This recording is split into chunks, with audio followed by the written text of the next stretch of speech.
so frustrated with you. Oh my gosh, I can't believe how disrespectful you're being. I can't believe how much you don't appreciate all of the things that I'm doing here. What is wrong with you? I would imagine you may have had experiences like that in any interaction that you've had with someone close to you or someone that you care about or someone at work. Just that level of frustration that has taken over because of a repeated problem again and again and again. So what do I do about that? How do I change my response from this emotionally frustrated place to a response that produces results, that produces mutual understanding, that helps us get past whatever issue this is, this conflict, whatever that is? How do I get past it? In our previous video, I was telling you a little bit about the concepts of thin slicing, which is your subconscious brain looking at something and making a judgment, a determination if this new thing that I'm encountering is a good thing for me or a bad thing for me based on previous experiences.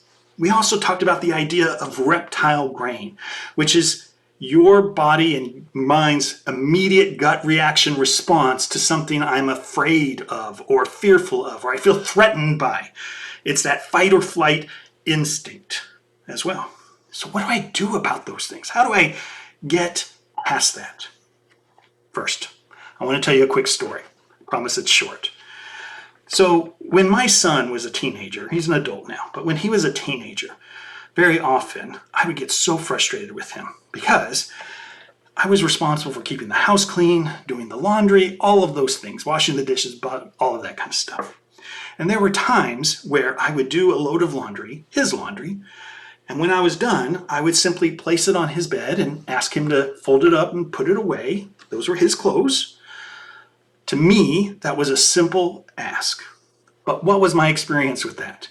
Very often it wasn't done, so then I would get onto him, and then the next time I would find it kind of pushed off the bed and onto the floor, and then I'd get onto him about it, and then other times when he got tired of me getting onto him about it, he would pick up his clothes, and what would he do? Would he put it away, fold it, hang it up? No. He would simply go into his closet, drop it in the middle of his floor, and close the closet door. And that was it. And at first I would think, oh, great, until I opened the closet door. And there's his big pile of clean clothes that he just kind of rummaged through from time to time. From my point of view, oh my gosh, can't he see how much work I'm putting into keeping this house in order and keeping things going? And I'm asking him a simple thing and he just couldn't do it. Years later, when we would talk about that, his point of view was different. His point of view, whether right or wrong, was, why is Dad always getting on to me? It's not that big of a deal. It's my room. I can do what I want. All of it's my clothes. What does he care? So we had two very different, distinct interpretations of that event. Whatever your opinion is of that, it was just two very different points of view. So how do we get on the same page about stuff? How do we help each other to see that? Well, at first, we have to get ourselves in check.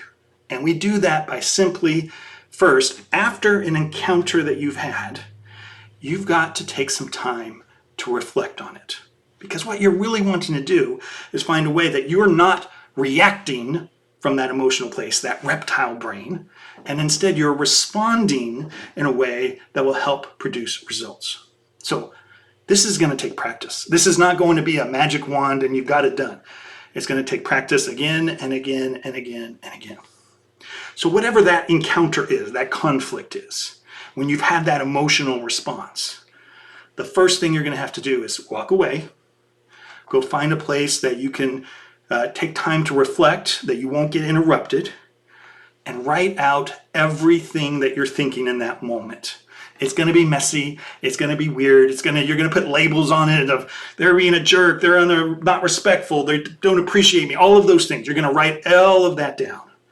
The reason that you have to write it down is if you don't, your brain is going to keep repeating that story again and again and again and again in your mind, and it repeats it with the emotion attached to it. So it's impossible for you to get to that other place where you can start responding from a good-hearted place. So that's what you got to do. Write it all out. Once done, then move over to another place, take some deep breaths, give it time to rest. When you come back, then you got to do the real work. Read it again. All right, I've read it again. Maybe I'm still feeling a little bit emotional, but now let me start from a place of curiosity. Let me start asking some really important questions and avoid all of those negative labels. They're a jerk, they're disrespectful, they don't appreciate, they're stupid, whatever those things are, right? Avoid all of that and just ask some very basic questions. Number one, this relationship I have, whether it's a personal relationship or a work relationship, if I could have it a beautiful thing, what does that look like for me? What is it that I really want here? I want to be able to communicate with my son and feel respected and honored. What does that mean for me? Or I want to be able to communicate my ideas to my boss and it be reciprocated. Whatever that means, right? Write that out. Think about that. What do I want for myself? What do I want for them? What do I want for our future relationship? You got to put all of that into play. Second, reviewing how that last encounter happened. This is the hard part. If you were them and you saw yourself responding in this way, do you think they think you wanted those things that you just said that you wanted for the relationship? Or do they think you're being the jerk? You're being the one who's not respectful. You're being the one who's trying to get your way, whatever that is.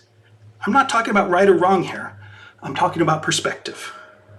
Finally, if you really did want those things that you said for your relationship, for myself and for them, if I really wanted that, how would I respond?